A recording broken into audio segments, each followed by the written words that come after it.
Hello, everybody. Welcome to Beyond the Game podcast. I'm your host, Terry, I'm your host, Trey. and we're back for another episode of Football Talk. We're just going to dive right into it. It's been an interesting couple of days in the world of football, both with college and NFL.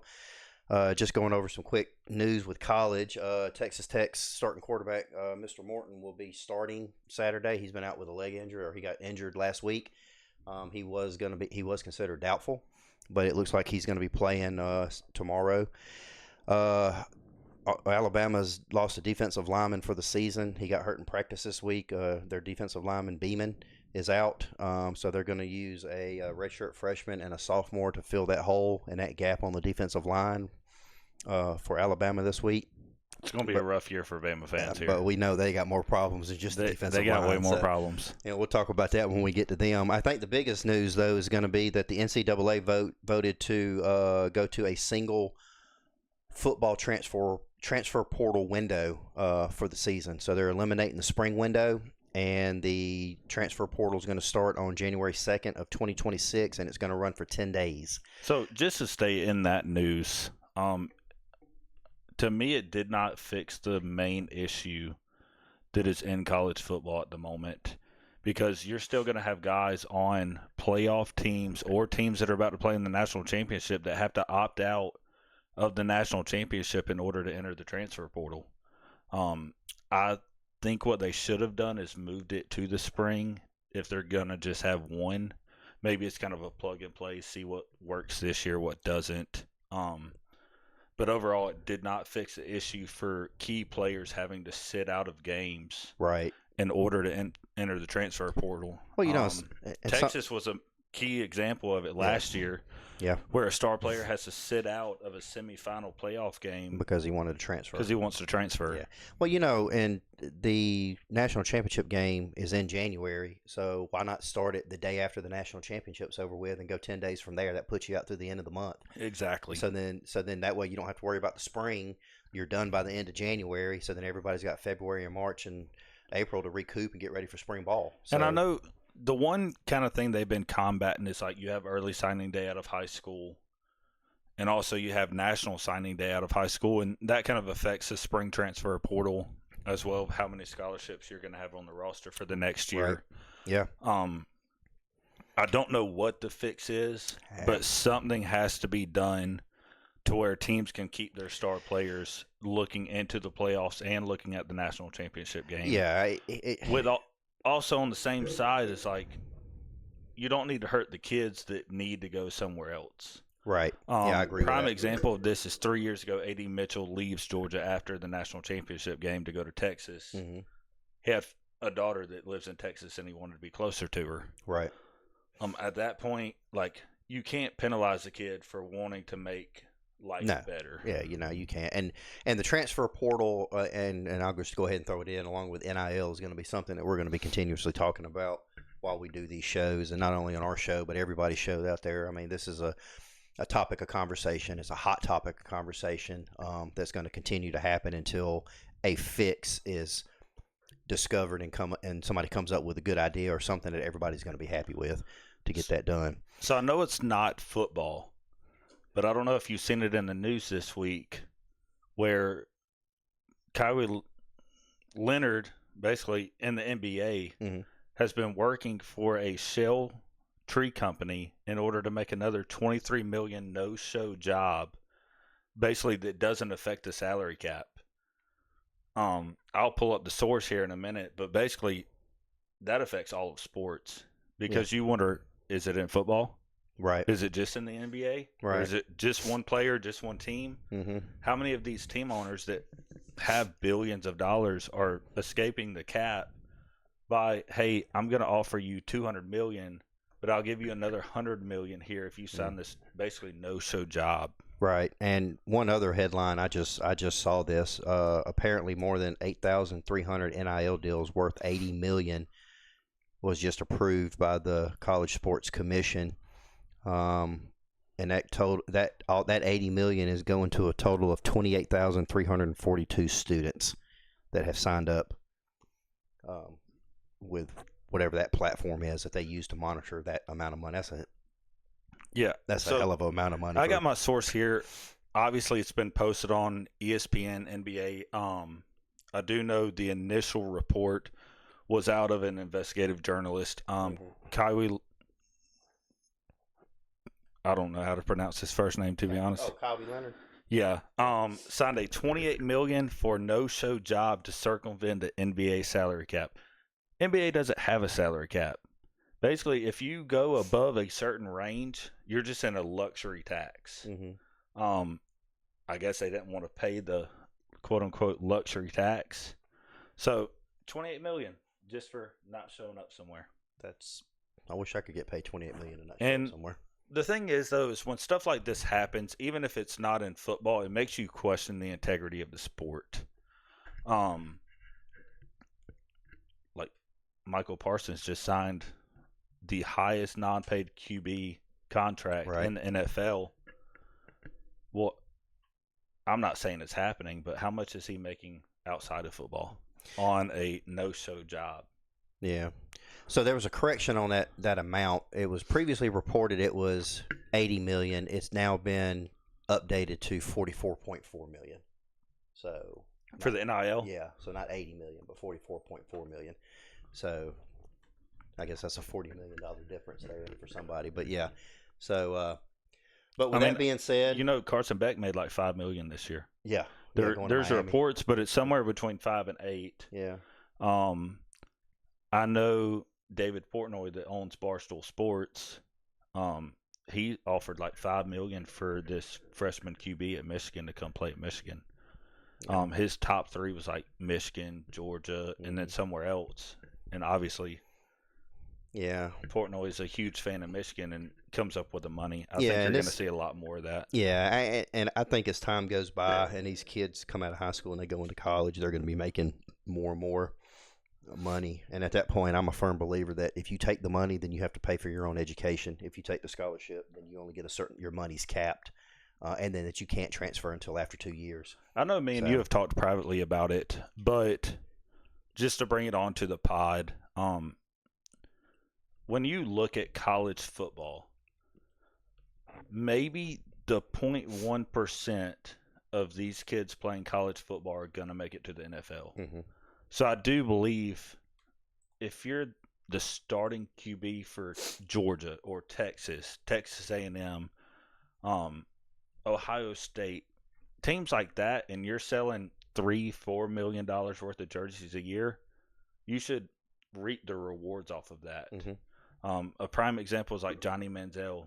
They predicted over $20 million worth of jersey sales, and he's back pre-NIL era. Where NCAA is taking away Heisman's for it, all kind of stuff, and he doesn't make a dime. I mean, he had his ways. We all know Johnny football. Everybody made money at some point. Yeah. We understand that, because that's the nature of the beast. But, yeah, I agree. I just think that it needs to be monitored a little bit more, and there needs to be more restrictions on exactly how much they get paid. And if you get over a certain amount, then you have to pay for your school. Or if you take the scholarship, then you have to do at least 2 years. Make it a contract, and then if you violate that contract, whatever money you were paid, you have to pay back a certain amount, prorate it for whatever the remaining of your contract is. But the question with the contract, if you're going to make these kids sign contracts, which I can see both sides of the fence, are you going to have free agency every spring?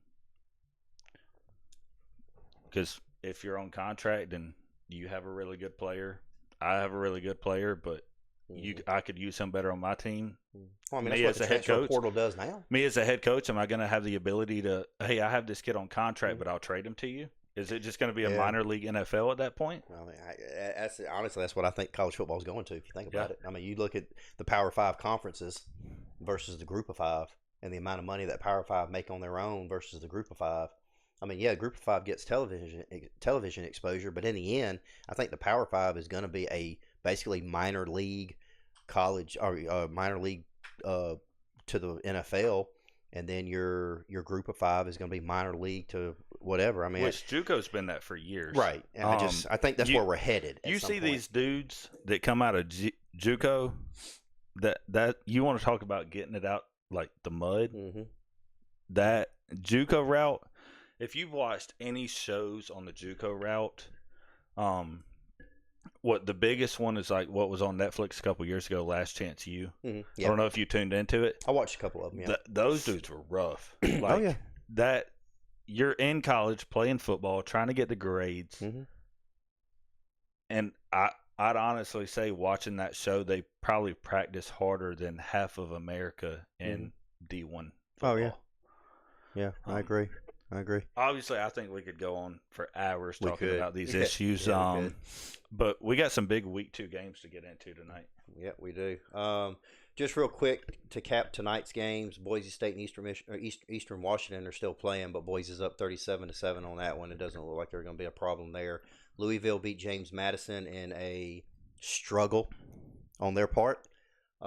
Louisville's got some issues. Northwestern blew out Western Illinois, and Maryland beat Northern Illinois 20-9, and it looks like Maryland's got some issues that they're going to have to answer to.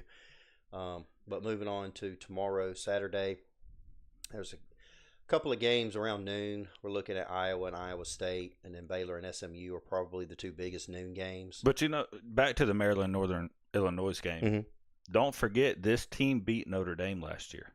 This Northern Illinois team. Yes, they did. They beat Notre Dame, I believe it was week 3.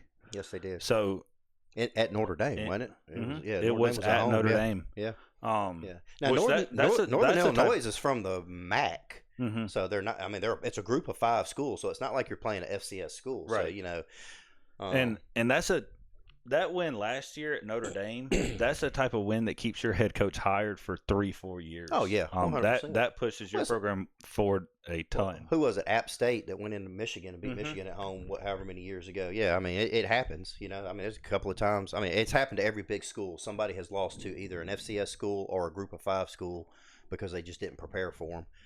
So, but back to Saturday, Iowa State. Of course, that's rivalry game. They're going to be playing at Iowa State. I think for the first time this year, though, both teams look to have pretty good offenses going in. Their defenses are stout too. Yeah, so normally this game turns into a heavy defense game. Mm-hmm. Offenses can't really move the ball. Mm-hmm. I know with Iowa State's rushing that we saw versus Kansas State, mm-hmm. if they can get the run game going early in that, the passing game just opens wide open. Yeah, I agree. I think Iowa State's going to have to go.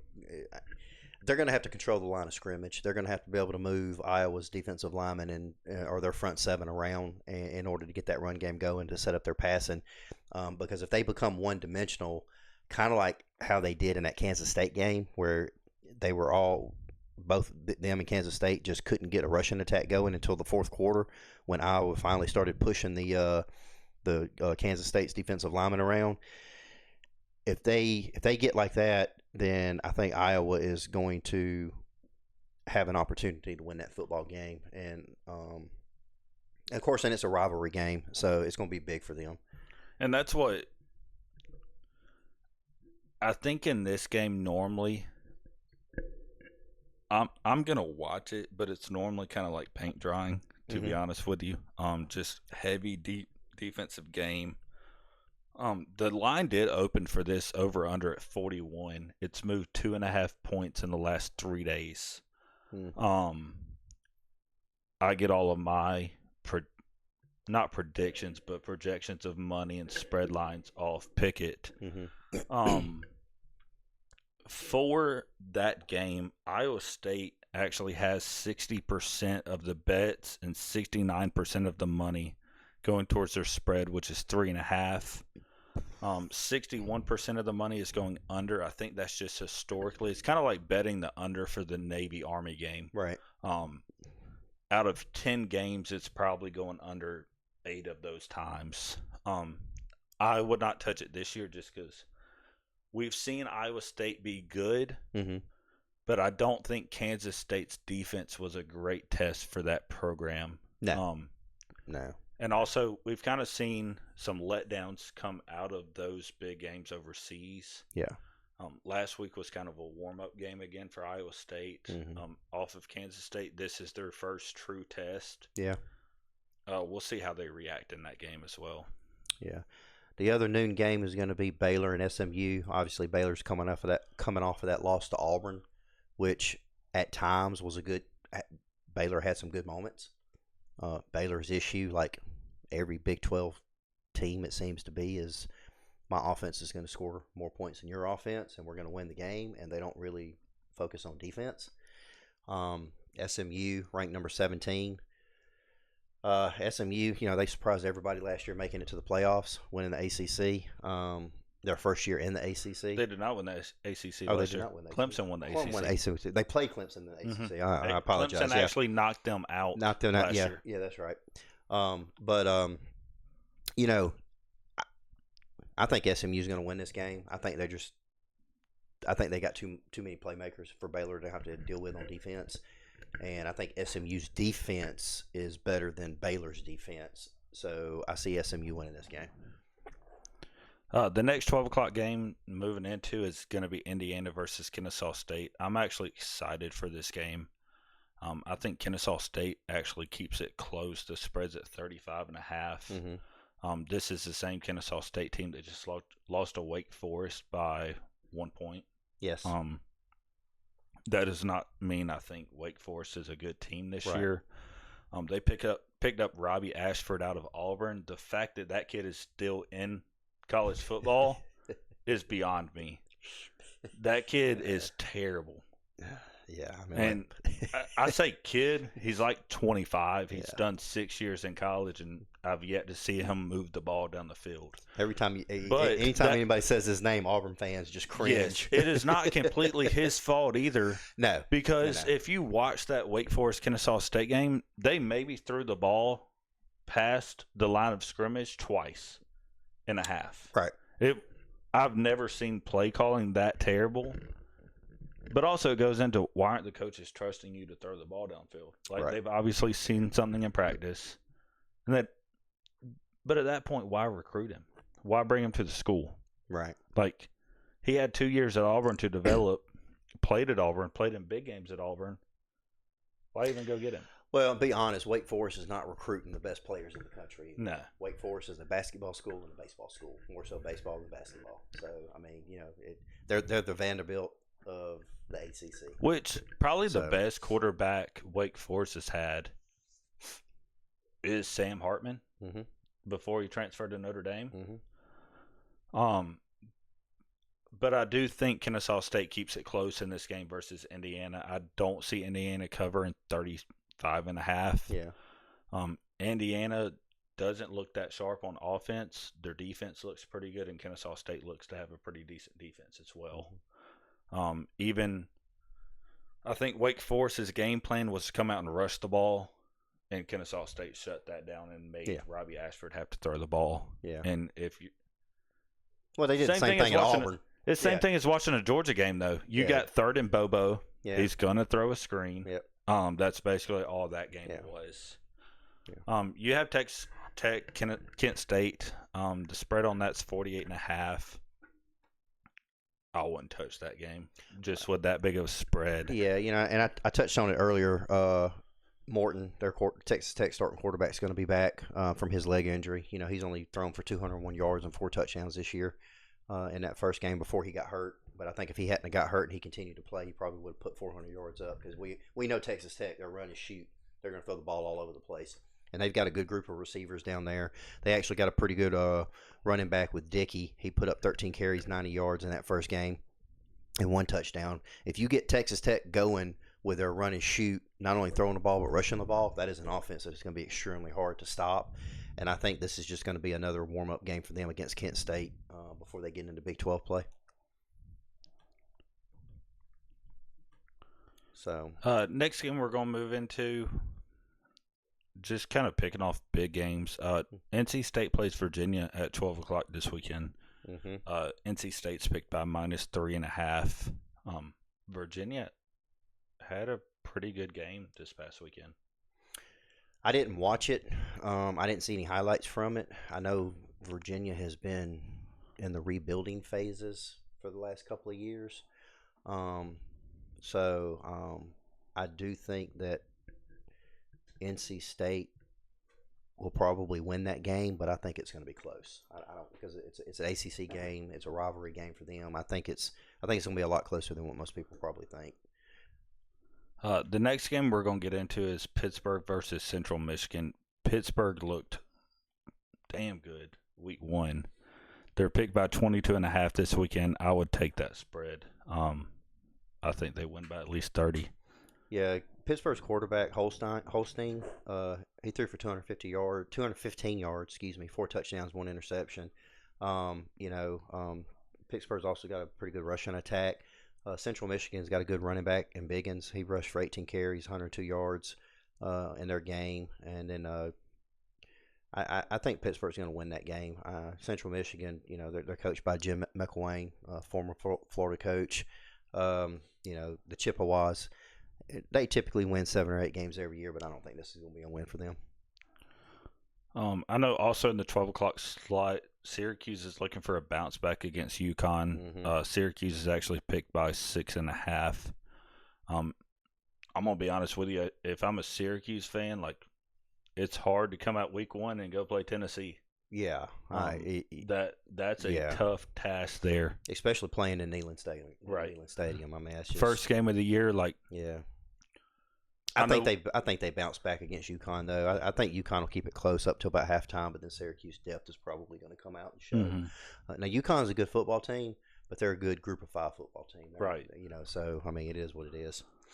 So kind of skipping past some of these games, just in the 12 to kind of 3 o'clock slot.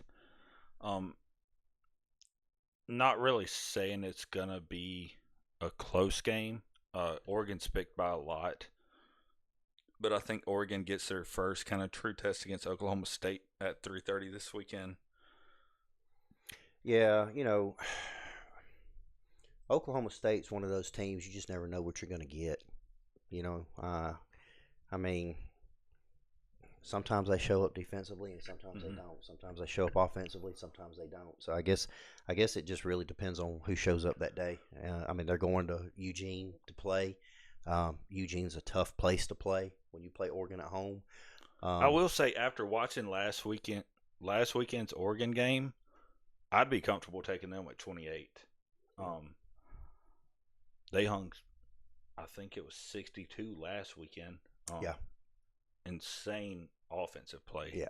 Well, it's Dan Lanning. They're always going to put up points. Oh, yeah. So, and they're always going to have really good defense. Yeah. Yeah, I agree. The biggest game in the 3:30 slate. So we got 2. We got a rivalry game, and then we have Ole Miss against Kentucky at Kentucky. Ole Miss is picked by 8.5. They started out earlier in the week by -10. I think Ole Miss wins that one big. I do too. And I'm not taking anything away from Mike Stoops. He's done some phenomenal things at Kentucky, but it's Kentucky. Kentucky is a basketball school, will always be a basketball school. He's a great coach, and he does well with what he has.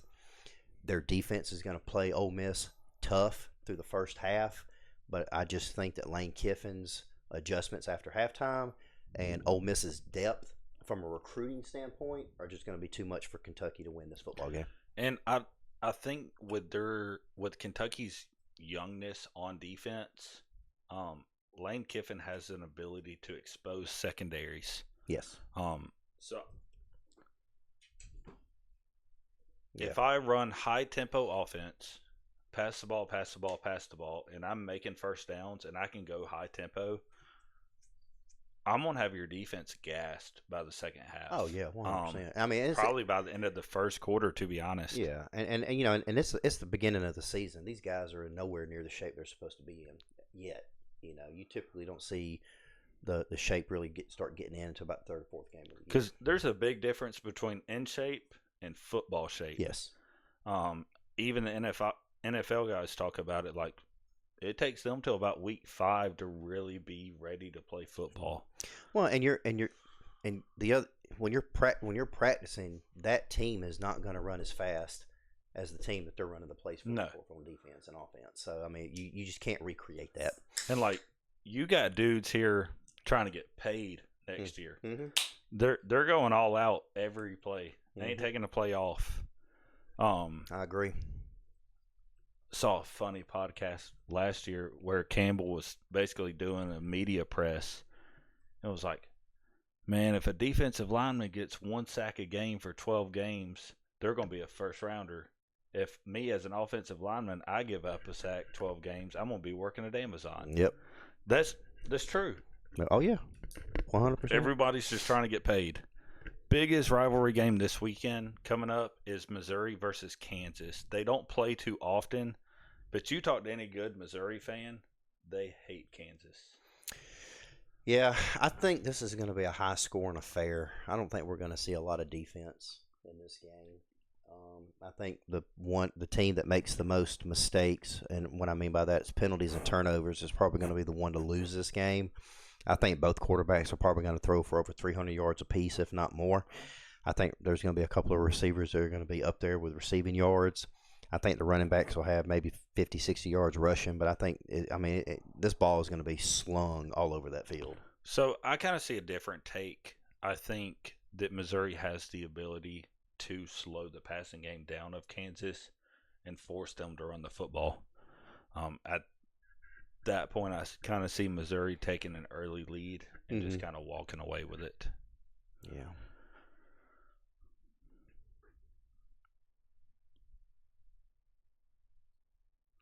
I know it's a small game, but I'll touch on it just because I would be willing to wager this. Colorado plays Delaware, favored by 23.5. I think Colorado looks for a big breakout weekend where they score a lot of points and get their offensive coordination going on.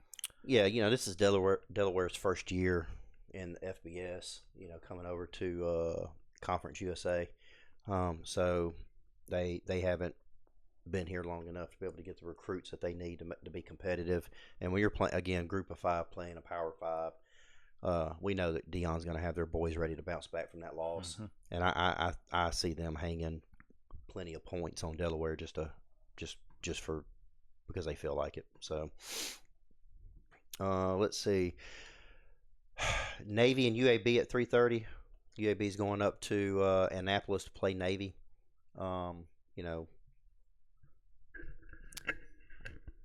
I think Navy wins that one by a lot. I America think they do doesn't too. think so. Betting lines don't think so. They started at 21. They've came down half a point between Thursday and Friday. I still see Navy walking away with that win. I think that triple option is going to be very too big. much to handle for Yeah, UAB. so Navy actually won last weekend 52-7. Yeah. Navy always has a really good defense. I think they have the ability to hold them to a low enough score where Navy scores enough. Right. Moving on, 4:15. My Gators are playing South Florida. I think that this game intrigues me a little bit because South Florida looked outstanding against Boise State last week. Their defense looked a lot better than what it was last year. Their offense looked a lot better than what it was last year. Now, I am in no way saying they're going to beat Florida, but I will tell you that if Florida goes in there flat and they take this game for granted, it's going to be a lot closer than they want it to be, and it can hurt them in the rankings. And if they, for lack of a better term, play around too much, they could be the victim of an upset of the week if they don't get their shit together. Yeah, so Vegas says differently of this game. Vegas moves line depending how the money's flowing. Your Gators actually started predicted by winning at 17.5 this weekend. That's moved all the way a point, which is equal to about $400,000 on the Florida spread side. Moving into a 5 o'clock game, it's another kind of warm up game for Arkansas. I'm willing to wager this one. Arkansas is picked by 22.5 to win. I think they win massively. Yeah, I think Sam Pittman's going to have those boys ready to play down there in Arkansas, and they're going to go in there and they're going to just The run only away with problem you have in these games, though, is your players don't take it serious. If I walk into a game, I know Kirby Smart always talks about it. Like last weekend, we played Marshall. Like you want your dudes to be pumped to go in there and play Marshall. Yes. You should not walk in there. Yeah, we're gonna beat the crap out of them. what touchdown celebration am I going to do today? Like, you should be focused on the task at hand. Yeah, I agree. Between that game and up to about the 6 o'clock game, there's a lot of big school Group of Five and Power Five schools still playing FCS schools or smaller Mhm. schools because it's the first of the year. But one game I want to just touch on really quick. I think North Carolina bounces back against Charlotte this year or this week. I think that's going to be Bill Belichick's first win. That very first drive, North Carolina looked really, really good, and then they just dropped the ball for the rest of that game.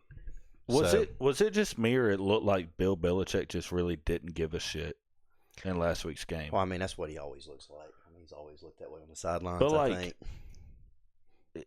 I think in a simple understanding, there's a huge difference between coaching in the NFL and coaching in college. Right. As a head coach in college, your kids look to you for energy. Oh, How do yeah. you feel the game is going? Right. What's your body language like? And if you're standing on the sideline like you have no care in the world, that you'd rather be in your Maserati with your 24-year-old girlfriend, Mm-hmm. them kids don't care what you think. Nah. Yeah. I think he's going to have a hard time getting recruits now too. I don't know if you saw the news, but he has actually banned NFL scouts from coming to his practices. Hey, I thought it was just Patriot Scouts. So it's Patriots and 5 others. Oh, okay. He's got probably only 2 people on that roster that'll probably get drafted next year. Yeah. Why would I come to your school if you're going to hurt my draft stock? Right. Yeah. Like, I want people to be able to see me practice, and I want scouts if they want to come see me practice and how I practice. Mm-hmm. And that just shows you that he's not going to be willing to work with scouts. Yeah. Like, he's not even going to talk to them. Yeah. Huge game in the 7:30 slot this weekend is going to be Arizona State, Mississippi State. I recently watched that Any Given Saturday posted by Netflix. Mm-hmm. Mississippi State's head coach is awesome. Like, he truly wants to come Jeff in Levy? here, Yeah. and rebuild this program to what Yeah. it once was. Yeah. I think I could see Mississippi State getting a big win at home this weekend. I think it's going to be a challenge for them because just as well as I do, Arizona State's going to be coming ready to play. Mm-hmm. But they are coming to Mississippi. It's a Cowbells and all. it's a different heat too. You're coming from the desert with no humidity, and you're coming to southern Mississippi with a lot of humidity and with them damn cowbells. So yeah, I think it's going to be a close game. It's 2 great head coaches going head Yeah, to head. And it's kind of hard to pick a side. yeah. But if I was going to pick after the year Mississippi State had last year, Mm-hmm. Yeah, I if ain't you're going, gonna ring no cowbell. no, But I'm all for Mississippi State. Yeah, if you're going, yeah, that one intrigues me a little bit. We'll see how it goes. I think it's going to come down to whoever makes the best adjustments for that game. Mm-hmm. Another big game in the 7:30 slot is going to be number 15 Michigan at number 18 Oklahoma. Oklahoma can finally put their stamp on truly being in the SEC and being a contender in the SEC. Mm-hmm. Michigan's QB looks good though. So yeah, he does. But you know what? Oklahoma's quarterback looks good too. He's already thrown for 392 yards and 3 touchdowns. I think Michigan is relying a lot on their excuse me, relying a lot on their running game too. Haynes already got 16 carries, 159 yards, 3 touchdowns.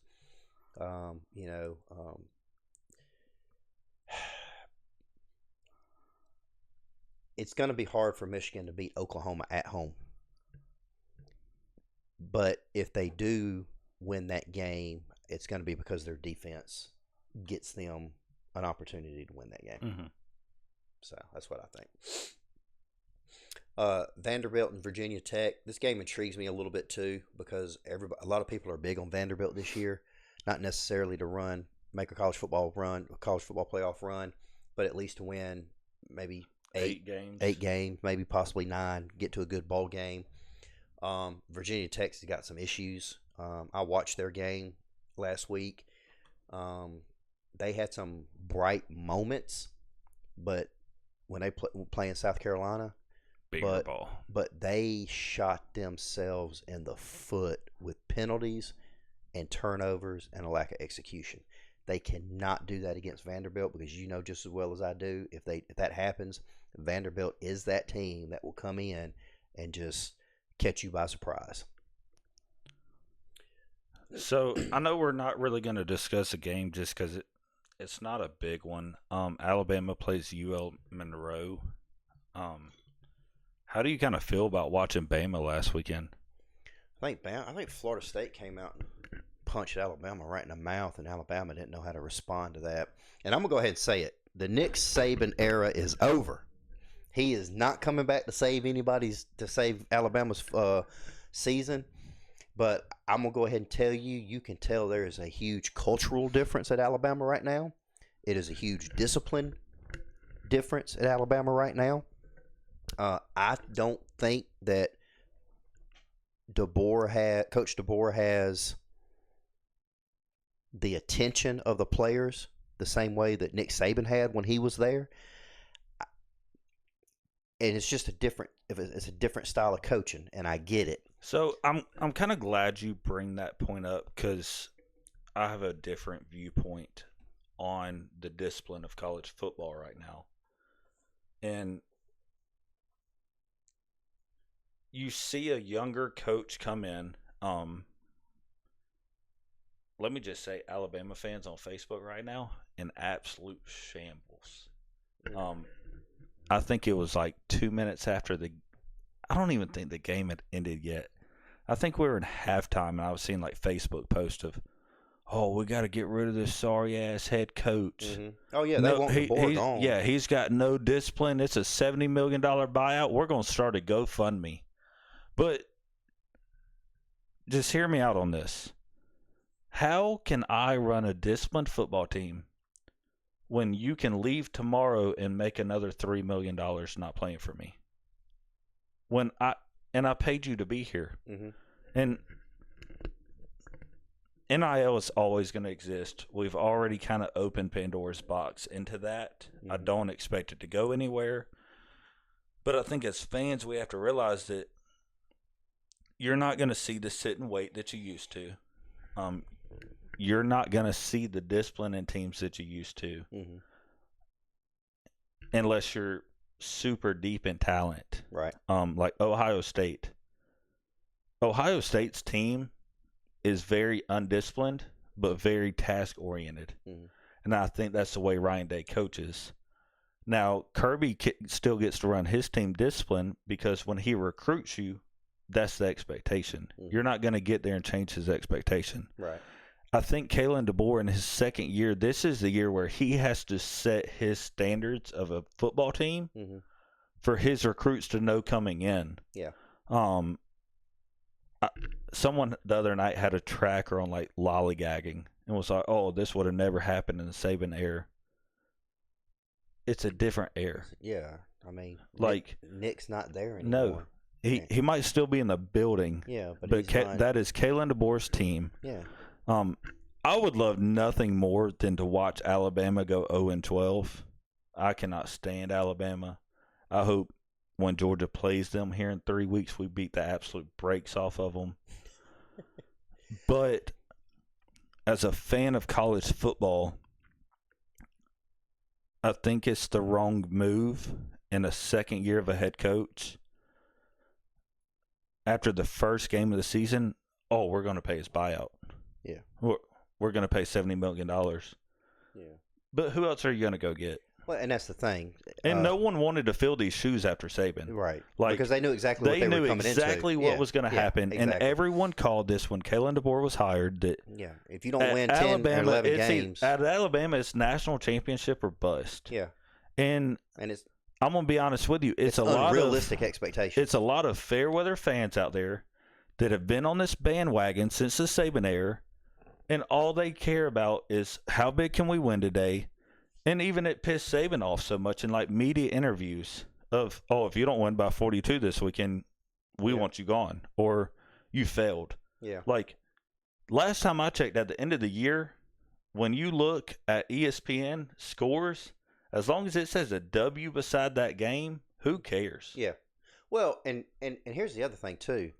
Florida State is a different football team this year than they were last year. This is not the same Florida State team that went 2-10.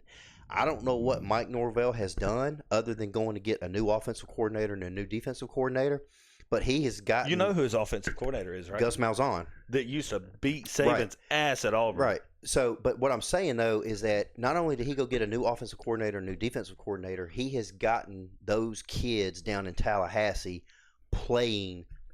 Not that they didn't play hard last year, because they did, but they are playing harder. They are. Well, they also had DJ turn the ball over. They're buying into his system, and they are backing him as a coach. And when you have that, it shows on the football field. And Florida State did exactly what Mike Norvell wanted them to do. They walked out there and they punched Alabama right in the mouth. And Alabama was expecting a 2-10 Florida State team with a coach on the hot seat that was probably going to get fired at the end of this season, if not during the season. And instead, they got a Florida State team that reminded me of Bobby Bowden, the 90s and early 2000s. When they flat out came out with attitude, you hated Florida State because of the attitude that they had. That is the attitude that Florida State is exhibiting right now, is that old school Bobby Bowden attitude Florida State teams, and that they can beat anybody, they can hang with anybody, and they can scrap with anybody. And I think as a fan base, you can't just be negative. First game of the year, second year for a head coach, still trying to establish himself. If I was a coach, there is no way in hell I would have taken that job at Alabama after Nick Saban. Yeah. Like, no. And it's even worse when you get on Facebook and you watch these people that 10 years ago, they grew up in Georgia and they were all about UGA, who was winning national championships every year. Mm-hmm. Oh, it's Alabama. I'm going to be an Alabama fan. I'm going to buy me an Alabama shirt from Dick's Sporting Goods, and I'm going to tote around and shout Nick Saban and Roll Tide. Mm-hmm. And now that you're in the rough years, you don't like them. Right. You want to fire the head coach. And I know, like, I've had a good 10-year run with Kirby Smart and UGA, but I know looking at outside, like, Florida's having the same issue. Y'all won huge last weekend. Yeah, y'all played at FBS school. Mm. But there's still people on Twitter talking about firing y'all's head coach, and y'all really haven't even got into the year yet. Right.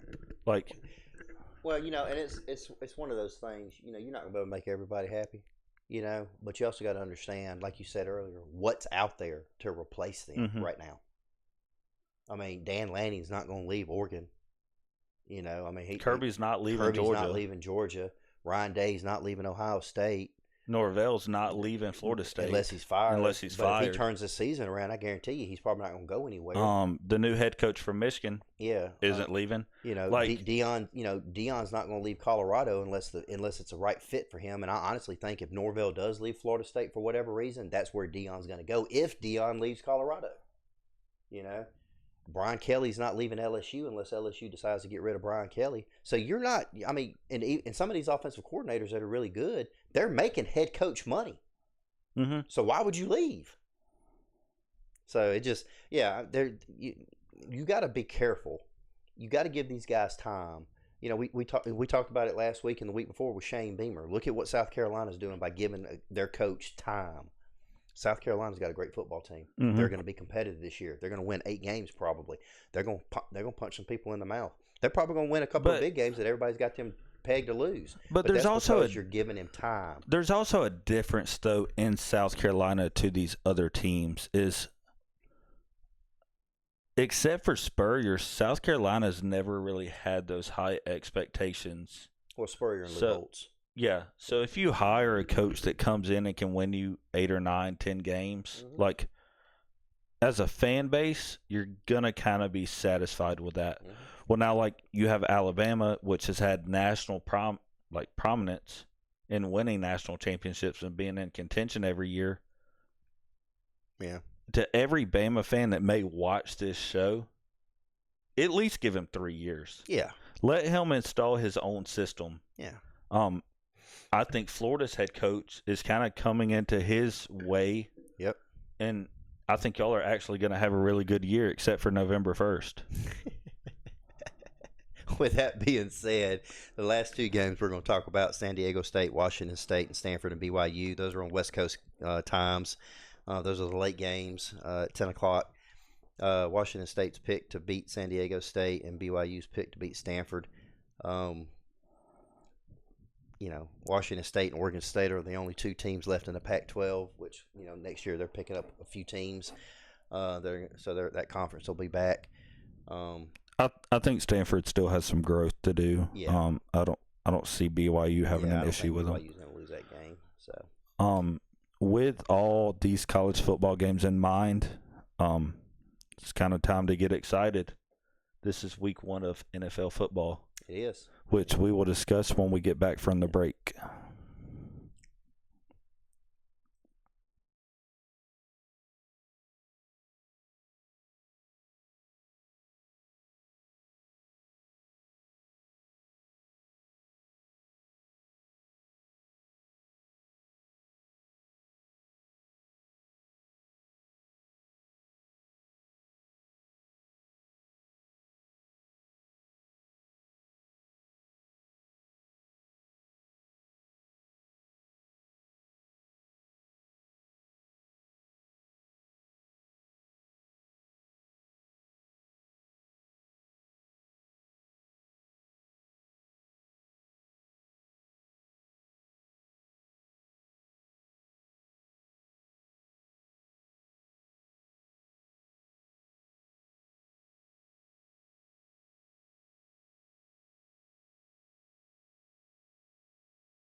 Welcome back to Beyond the Game podcast. I'm your host, Trey. And I'm Terry.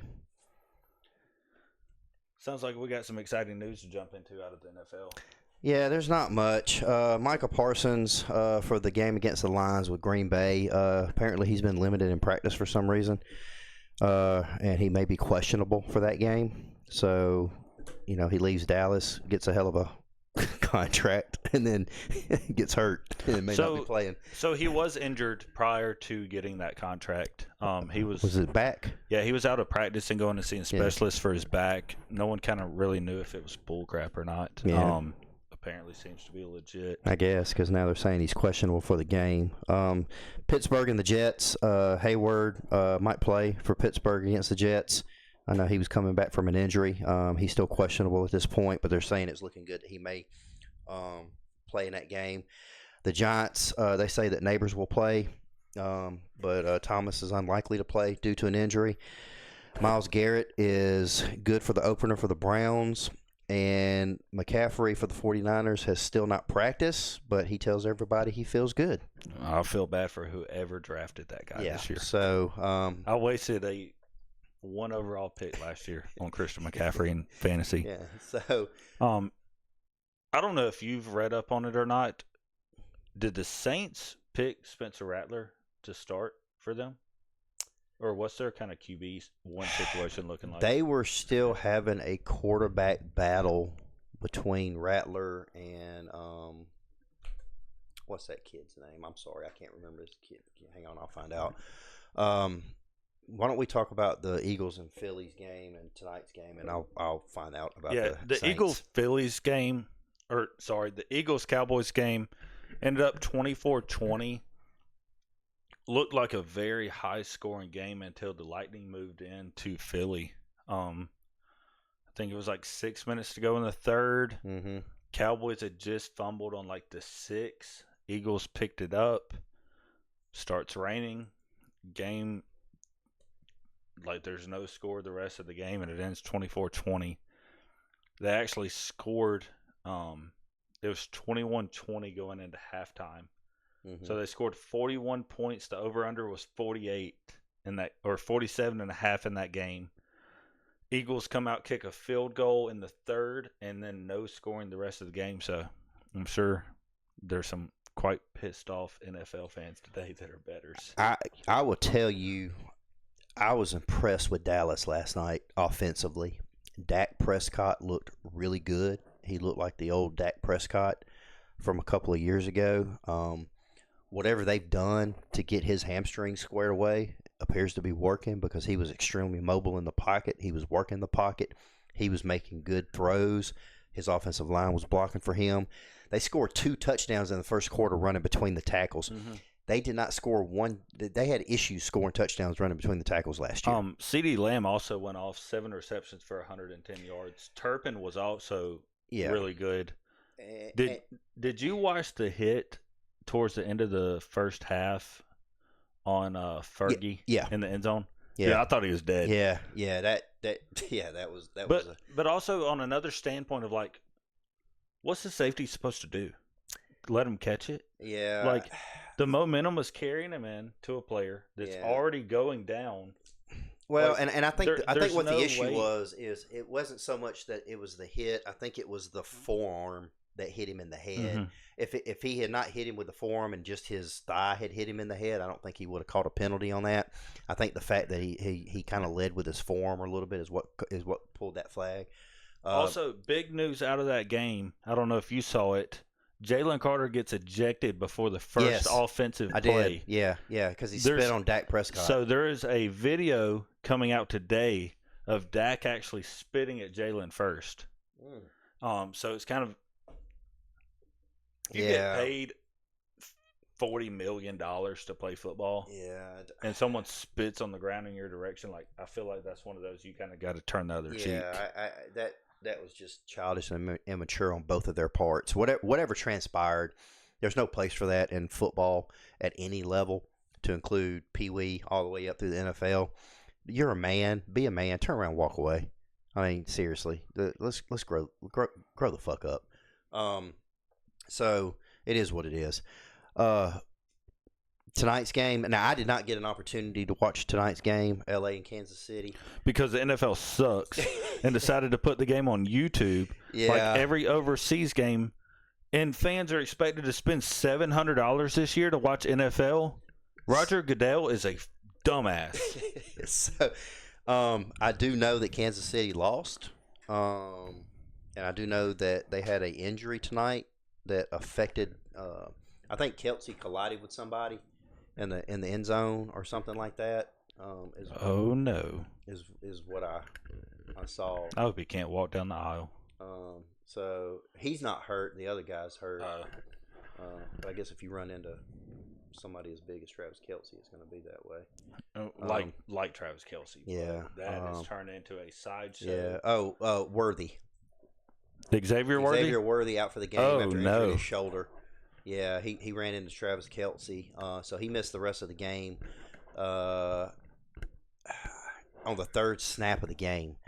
So that's a huge loss. Yeah, that's going to be a huge loss for them if he's not able to come back and get back next week. So we'll see. But the final score of that was 27-21. I think it is 27-21. Chargers win. Yeah, Chargers won. Jay Herbert threw 25 for 34 for 318 yards and 3 touchdowns. Going back to the Saints real quick, according to their roster, Spencer Rattler is slotted at QB1, and Tyler Show, I think that's how you say his last name, Show, he is slotted at QB2. So it looks like Rattler's probably going to be starting for New Orleans. It's kind of shaping up the same way the Colts are doing with Flacco and Anthony Richardson. Yeah. Because just kind of from the outside looking in, it's a lot easier to start a veteran and then see how your season's going and then play your rookie or like Anthony Richardson's in his sophomore season. Then basically putting them in first. The season isn't going good. Here's our veteran. We're still not playing good, so let's go back to what we had. Yeah. You just kill a rookie's confidence with that, just back and forth, back and forth. Yeah. I think Kellen Moore, of course, his first year as head coach for New Orleans, I think he'll be able to get Rattler squared away for that game. I think we're going to see good things from him. I think he's just going to have to be patient. Saints fans are going to have to be patient. Drew Brees ain't there no more, so just give the man some time. So, moving on, we're going to go ahead and start talking about the games that are coming up on Sunday. Which, by the way, we should probably go to this game on Sunday. Falcons Bucks. Yeah, we'll have to see how some moolah goes tomorrow. we should probably go to that. I've never been to an NFL game, so we should probably go. Tampa Bay is picked by -1.5 for that game. To start week 1, NFC kind of turned into a rivalry. It has, yeah. A lot of people are kind of saying, I don't know how Penix is going to do this year. I don't know how the Falcons are going to do. The Falcons have added huge players on defense. They're looking like they're going to shape up to be one of the better defenses in the NFL this year. Penix looked good in his last few games last year. And people forget that the Falcons had a 4-game lead in that division over the Bucks until Kirk Cousins decided to throw, felt like 10,000 interceptions in 4 games. Yeah. So, and just some injury reports on them real quick. Tampa Bay has got 1, 2, 3, 4, 5 people out. Most notably, Chris Godwin is out with an ankle. And then the Falcons got 1, 2, 3, 4, 5 people out. Who all's out for the Falcons? So Tyrone Wheatley Jr. is on IR, offensive tackle. Jack Nelson, offensive tackle. Storm Norton, offensive tackle. DeMarco Helms is a safety, and then Darnell Mooney. There's a lot of NFL teams right now dealing with a lot of injuries. That's across the board. And even Philly last night already has a lot of injuries on their defense. Yeah. Their offensive line looked really good, and I think that's why we saw Dallas and Philly both have really good offensive drives. Just the defense kind of seemed hurt. I think Baker Mayfield's going to have a good game. I think his mobility is going to help Tampa Bay. I do think that Michael Penix is going to have a good game. So it's going to be. I think it's going to be close. So I will give a line for this game. The over/under is set at 47.5. I'm going to go over in that game, as well as seems like a lot of the money is. So that game has $1.1 million throughout all betting profiles. 61% of the bet percentage is on the over, and 44% of the money. You may have somebody in Vegas that goes in and puts $100,000 on the under. Sometimes early in the year you see unders. Typically when you see Bucks-Falcons games, you see a good bit of scoring, especially with Baker Mayfield at QB for the Bucks. And Michael Penix looking to have a breakout year. And I've also read some reports that say that Michael Penix is more likely to bring the best out of Kyle Pitts and kind of bring him back to his rookie year. I was just going to say, if you get Penix and Pitts going with Drake London, and then with B. John Robinson running the ball and Tyler Algier running the ball, Atlanta's going to have a good team, and if they can stay healthy, they're going to be a contender for the NFC, I think. So, I think it's going to be a close game. I'm kind of partial to both the teams. Growing up in Florida, being from Florida, but obviously living in Georgia and Alabama, and of course Alabama not having a professional football team, we pull for Atlanta. So the cheapest good tickets for this Sunday game, $188. That's for first section. $96 if you want to sit in the upper deck. There's not a bad seat in that stadium. You been in that stadium? I have. Yeah, there's not a bad seat in that stadium. So I cool, will sit cool story. I'll sit in I'll sit in the upper deck. Just for some ball knowledge, when Georgia played Ohio State in Mercedes-Benz, me and my wife were at that game, and I think section 105. Hands down, best game I've ever been to in my entire life. To watch Georgia come back and win that, missed field goal right at basically New Year's at midnight. Hands down, best game. I do enjoy going to Mercedes-Benz. The parking's easy. Getting into the stadium's easy. We should go. We'll have to see how that goes tomorrow. We'll figure out tomorrow. If you want to go, we'll go. Big game Sunday as well is going to be Bengals-Browns. Especially with Myles Garrett supposedly coming back. That's going to be big for the Browns and not good for Joe Burrow and the Yes. Bengals. So the only worry I have in this game is the Browns are the Browns. They're not really solid in their QB choice. I don't see the Browns being good this year. So, and I know Joe Flacco is starting for them. I know they named him. I'm sorry, I said Flacco is starting for the Colts, didn't I? Yeah. Oh, Danny Dimes is starting for the Colts. I think Flacco is there to be a game manager at best. I think all three QBs get a shot this year. I think we will see all three quarterbacks get some time to play in this game, whether they're winning or they're losing. Unless it's a close game, then they're going to go with the hot hand. And I think that would be between Flacco and Dylan Gabriel. But I think that if, let's just say for whatever reason, the Browns are blowing the Bengals out, and let's just say Burrow's not having a good day or whatever, then I think we're going to see Shedeur get some time too.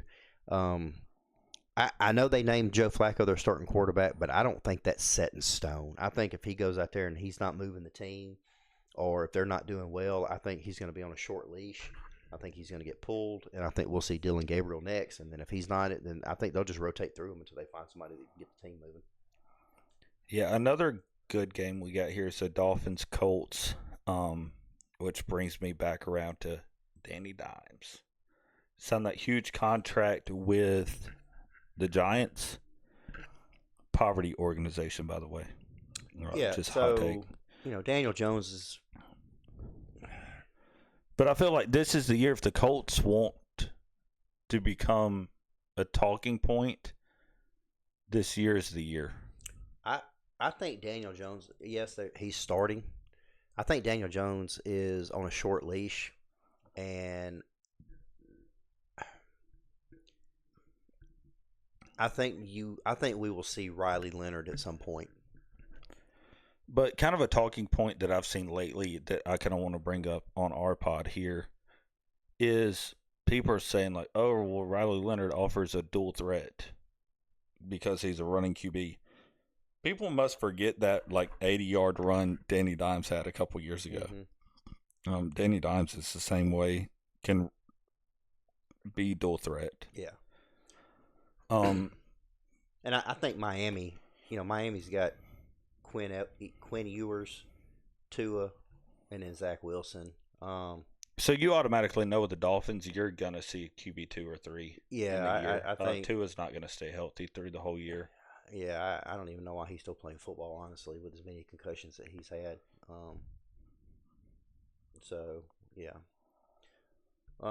Raiders and Patriots. Brock Bowers has a go-off game in that one. Pete Carroll is coaching for the Raiders now, right? Yeah. And then Vrabel is the head coach for the Patriots.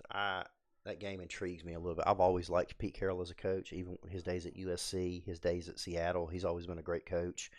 Um, yeah, I I'd like to see. I would like to see the Raiders win. They need some. They need some good things coming their way. Raider fans are probably the best fans out there. Yeah. Who's going to be the Raiders QB1? Kenny Pickett. I want to Geno Smith. So it's between Geno Smith, And Kenny Pickett. I do Yeah. know that their normal QB1 actually broke his hand a couple weeks ago. So I don't. Geno's getting the start. Kenny Pickett's coming in at 2, and then they've got Ashton Genty's going to start at the first running back, but they've got Zamir White, Mostert, and Laub also at running back, and then You see Amari Brock Cooper Bowers, retired? Yeah.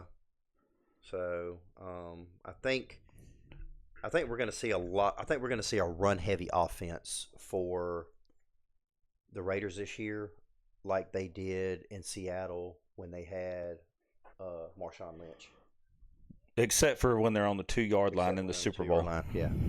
So We're I gonna think throw we're the going ball. to see a lot of the old Seattle type stuff coming from Pete I Carroll. do think Brock Bowers has a go-off game there. Yeah. Oh yeah. That dude is a stud. Yeah. Next up is the Saints Cardinals. We kind of discussed their QB1 options I think it's going to be earlier. Spencer Rattler. Yeah. Neither of these teams have really looked good the past few years. Cardinals ended up paying their QB1, but trashed him in the same kind of time that they did in Kyler Murray.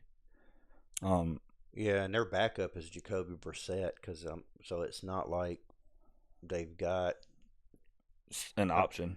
Yeah, I mean they've got James Conner at running back, which he's a good running back. So back to the Raiders Patriots. You saw Amari Cooper retired from the Raiders. Yeah, I did that. Congratulations to him on an absolute outstanding career. Yeah. I don't think it went in the direction he really wanted to if he was going to play. I know there was discussion of trading Myers from the Raiders, which made him think he was going to get targets. And when that didn't really happen, I think he just decided, you know what, I'm out. Yeah.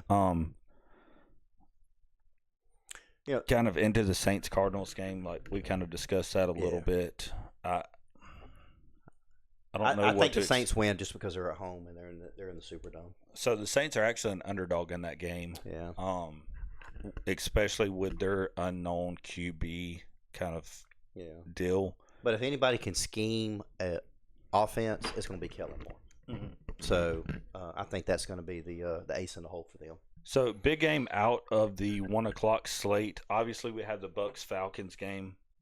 I'm a Falcons fan, so obviously I'm not going to say every Falcons game is a big one, but in the NFL, it seems like every game is a big one. But in this other 1:00 slate is Steelers versus Jets. Aaron Rodgers gets to play the Jets, and Justin Fields gets to play the Steelers. Aaron Rodgers needs to retire. That's all I'm going to say about that. So I know we've discussed this privately. I think Justin Fields is a good QB. He has had trouble reading defenses. But I don't think he has been placed into a system with a head coach that wants to build around him. You saw it with the Bears. They give him 2-3 years, and we're going to draft Caleb Williams. And look at all the weapons they gave Caleb. They didn't get that to Justin Fields. No, and I agree. So I think if the Jets want to be good, they're going to have to build around Fields and give him some weapons to throw to. And the biggest test for the Jets this year is, can the offensive line keep Justin Fields off his ass? Yeah, and I'm going to go ahead and tell you, Aaron Rodgers can still make some of the throws 100%. He's not as mobile as he used to be. Obviously, he's 41 years old. He's got DK Metcalf to throw the ball to. What's going to keep Pittsburgh successful this year is going to be their defense. They've got a loaded defense. Pittsburgh always has a great defense. Mike Tomlin always brings his defense ready to play. So I see Pittsburgh winning this game and beating the Jets. So are you thinking it's going to but kind of be like a Tom Brady Patriots era, yeah, where the defense yeah, really carried the yeah, team, and as long as Tom Brady managed the game the way yeah, he's supposed to, they win a lot of yeah. games. Now, I mean, I'm not saying they're going to be a Super Bowl contender by no means, but that they will. I think the Steelers will have the possibility to win 10, 11 games this year based off of the way their defense is going to play. Which, in their division, normally makes playoffs. Yeah. Um, Giants, Commanders, Washington all the way. Jaden Daniels, kind of sophomore year. They re-signed Terry McLaurin, gave him back as wide receiver 1 for the year. Mm-hmm. I'm with you on that. Washington's picked by 6.5, and I don't see them not covering that. So Russell Wilson's going to start. I do think we will see Jackson Dart before it's over with. Jameis Winston's also on that roster as a quarterback. I'm excited to watch Cam Scatterboo run that football for New York. Mm-hmm. I think. But they haven't really went out and did anything that makes you Right. think the Giants are going to be good. Right. I think if their offensive line is healthy and they can give the running back some opportunity to run the ball and take some pressure off the quarterbacks, whoever the starter is, whether it's Russell Wilson or I think before it's over with, it's going to be Jackson Dart to finish out the season. I think New York will win some games. Are they a Super Bowl contender? No. Are they a playoff contender? Probably not. So they're rebuilding right now, and I think that in the offseason they're going to have to make some room by cutting some people. And I think before it's over with, Jackson Dart's going to be their franchise quarterback, and they're going to get rid of Wilson and Jameis. A game where I see a letdown. I know Jaguar fans are super excited this year. They got Travis Hunter in the draft.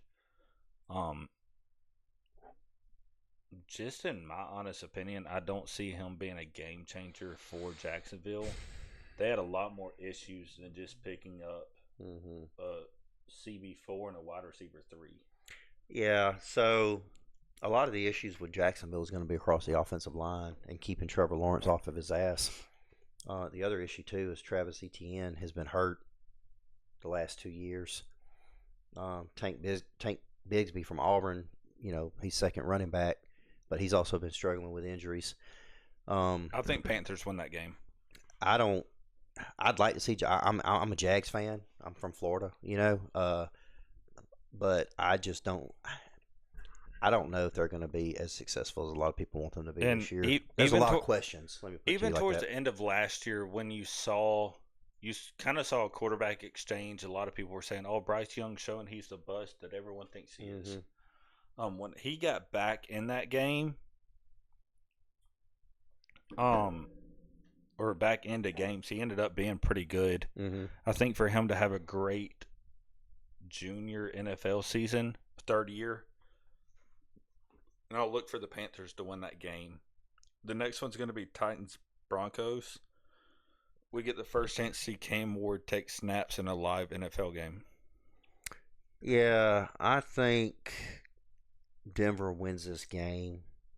I just think their team is better. So they're picked by 8.5. Do you think they cover that, or do you think Titans are able to keep it close? I think it's going to depend on their quarterback play. Out of the Broncos?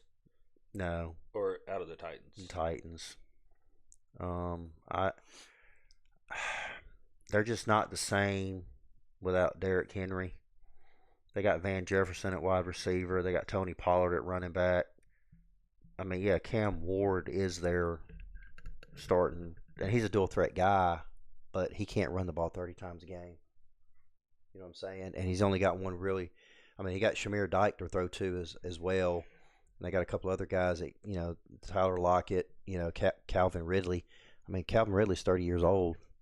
He's been battling some injuries, I mean, I just don't know. Well, not even the injuries. He battled a lot of off the field stuff. Yeah, I just don't know if they've got enough weapons for them to have the type of year that they think that Cam Ward's going to have. I think they're going to see where they're seriously lacking, and I think between the draft and some trades, they'll get some people there, and then next year I think they'll be more of a contender. So the next one to move into is 49ers Seahawks. San Francisco's picked by 1.5. 49ers lost Debo last year. Mm-hmm. And they already lacked offensive production, which a lot of their issues last year were injuries. Well, the question is whether or not McCaffrey's going to play. Yeah. You know, I mean, he hasn't been practicing. Which he had the feels same good, issue last year. but yeah, I mean, I don't know if he's going to play. You know, if he don't play, that's a pretty good percentage of their offensive production is gone right there. So, you know, and then the question with Seattle is, you know, are you going to start Jalen Milroe or are you going to start Sam Darnold? So I've kind of read some reports out of that they're going to do both. Sam Darnold is going to be mostly your passing situations, game managing, and they're going to do special packages for Jalen Milroe. You know, and I get that, but again, I think with them they got the same issue that a lot of the other people are going to have, and it's going to be the weapons around them. They got Cooper Kupp as a wide receiver. Some Which of these he's other kind guys, of at the end of his. yeah. I mean, reign. you know, and I'm not taking anything away from them, but I think again this is going to be one of those years where they're going to have to clear out some space to get some weapons in there for the quarterbacks to throw to. I think biggest game of the day, huge rivalry, Lions Packers at 4:25. Well, it doesn't look like Michael Parsons is going to be playing with his back issue. So he, you know, right now he's questionable, which we went over that earlier. I think Detroit is going to do some good things this year. I'd like to see Detroit do some good things this year. But you're going to Green Bay. Mm-hmm. It's hard to beat Green Bay at Lambeau Field. It's all. I don't care how bad they are. You know. So which they're not predicted to be bad. Yeah. You know, Jared Goff is going to start at quarterback. You know, Amon-Ra St. Brown is playing. Dominic Lovett's playing. His two top targets. I think if Detroit builds on what they did last year, they're going to be a competitive team this year with whoever they play. I mean, to me, looking at Detroit, it's now or never. A Super Bowl or bust this year. Yeah. You kind of see it in NFL teams that you have this era where it's prime football. They have it maybe 3 to 4 years, and that's your window, and you're immediately rebuilding. Yeah. And you may have 4 really bad years where you're just rebuilding. I actually think the Lions take that game. I think the Lions have been in bigger spots and had more of a consistency. And with Michael Parsons being out, that's a huge change on defense. I agree. So Green Bay is currently picked by 1.5. If they completely rule out Michael Parsons, I see that line flopping and going Lions. Yeah. Then still in the 4:25 slot, you got Texans and the Rams. With that being a West Coast game, we're probably not going to be able to see that. If I had to guess what game's going to be broadcasted without giving extra money to Roger Goodell, it's probably going to be that Lions-Packers game. So I'm going to go ahead and tell you, C.J. Stroud's going to be their starting quarterback. They've got Nick Chubb and Damian Pierce at running back, and we saw how good Damian Pierce was last year running for Houston. He was a great running back when he was at Florida. He's a great running back in NFL. Nico Collins at wide receiver, Jaden Higgins at wide receiver, Xavier Hutchinson at wide receiver, and Christian Kirk at wide receiver. C.J. Stroud's got some weapons. He's also a dual threat quarterback. If they stay healthy, I think Houston has a potential to do some things this year with the roster that they have this year. Their defense is stacked too. Will Anderson, Mario Edwards Jr. I mean, it's just signing Nick Chubb is a huge bonus. Yeah, if he can stay healthy. Henry Toto from Alabama, or however you say his last name. Henry Jalen what? Smith, Toto. I don't know. He's from I just Hawaii. want to hear you say it again. Yeah, Derek Singletary. I mean, they got C.J. Gardner Johnson playing safety. This team is stacked, and I think they've got if their players can stay healthy and they can protect C.J. Stroud, I think they can play with anybody, and I think they're going to be a contender in the AFC South. Still, well, moving into primetime football, we're going to have Ravens-Bills. That is a huge game first weekend. Josh Allen, baby. Josh Allen versus Lamar Jackson. Big weekend spot. So, and I'll tell you, when you got a running back like Derrick Henry and a quarterback like Lamar Jackson, and then you've got DeAndre Hopkins to throw to, it's going to be difficult. Mark Andrews, tight end. It's going to be difficult for any team to stop Baltimore just like it was last year. The key, though, is can you keep them healthy through the whole season? And because I'm going to go ahead and tell you, Lamar can't run 20 to 15 to 20, 25 times a game. Stay healthy. It's not going to happen. At some point, he's either going to go down wrong, somebody's going to hit him, or he's going to move a certain way, and something's going to happen. So, Baltimore's picked to be one of the teams to make it to make a Super Bowl run, along with Buffalo, and along with Kansas City, and along with Philadelphia. They're the top 4 teams right now that everybody's picking. So I think this is going to be a good game. I think it's going to be a high-scoring game. I like Buffalo for the early win. I do as well. In the Monday spot, we got Vikings-Bears. I think that's one of those games that we're going to have to review probably Sunday when we do our little recap of college football, and maybe even before the game on Monday when we're kind of recapping NFL. I know J.J. McCarthy's going to be making his first start. Yeah, and he's got Justin Jefferson, Jalen Naylor to throw to. He's also got Adam Thielen, T.J. Hawkinson at tight end. He's got some targets, and he's got some people around him. If they can keep him protected and keep him healthy, I think Minnesota's defense is going to be good this year. Chicago, of course they've got Caleb Williams. I think Chicago's building around the wrong guy. If you want me to be completely honest, You talking about around Caleb? Yeah, he was. Yeah. If you want me to be honest, he was a mediocre college football player. Yeah. Who has been touted to the NFL, and people think he's way better than he really is. I think Vikings won that game big. I do too. Yeah. I look for Caleb Williams to make some mistakes, maybe throw some interceptions. I think what's going to help Chicago, not to cut you off, is their defense. They've got Montez Sweat, Tremaine Edmonds, T.J. Edwards, DeMarco Jackson, Noah Sewell, Josh Blackwell. I mean, they've got a good defense, and I think that with that being said, that the defense is going to win some games for them this year, or keep them close to give them opportunity to win games. But if it turns into where the offense is not producing and the defense is taking 60, 70 snaps a game, then you're going to start seeing them getting blown out because they're just going to be gassed. Yeah. But anyway, I'm very excited for this weekend's slate. I am too. Actually, the first weekend that we will have both college football and NFL.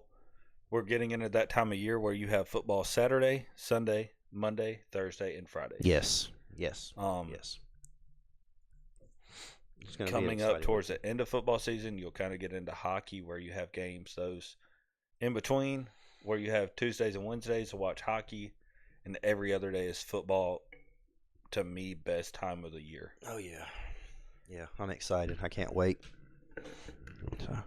Well, with that being said, we want to say thanks for hanging out with us here on Beyond the Game. If this episode helped you in any way, please subscribe, review, share it with friends and family, and on your social media pages. Go follow us on Instagram, Facebook, and subscribe to us. You can also find us at Beyond the Game podcast6@gmail.com if you'd like to send us an email with questions, comments, or concerns. We normally get back to you in about 24 to 48 hours. But with that being said, we want to thank you for your time, and we appreciate it, and we'll talk to you guys next time. Y'all have a good night.